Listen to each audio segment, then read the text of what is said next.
అనగనగా ఒక తోటలో ముగ్గురు స్నేహితులు ఒక గుంపుగా నివసిస్తున్నారు. వీరు ఎప్పుడు ఎటు వెళ్లినా కలిసి గుంపుగానే వెళ్లేవారు. అందువలన వీటి జోలికి అదే తోటలో ఉన్న పులి వచ్చే ధైర్యం చేసేది కాదు. అయితే అది ఎండాకాలం. ఆ సంవత్సరం విపరీతమైన ఎండల కారణంగా కరువు వచ్చింది. ఈ స్నేహితులకు కావలసిన గడ్డి తక్కువైపోయింది. స్నేహితులారా, ఈ సంవత్సరం మనకు కావలసిన గడ్డి లేదు.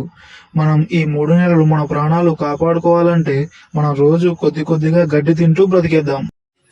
ఇలా ఆ గుర్రం చెప్పడంతో మిగతా 2 స్నేహితులు కూడా సరే అని ఉదయం 3 స్నేహితులు లేచి గడ్డి తినడానికి బయలుదేరతాయి.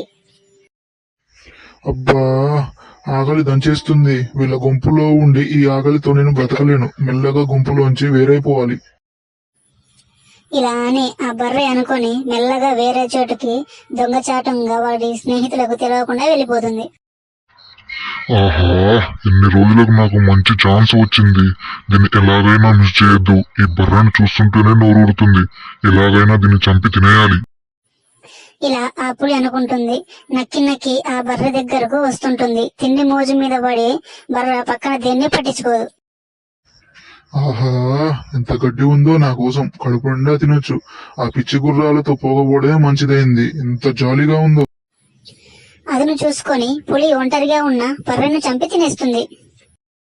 చూసారుగా ఫ్రెండ్స్, అందుకే మనం ఎప్పుడైనా మా స్నేహితులను మోసం చేయొద్దు. దురాశ దుఃఖానికి చేటు.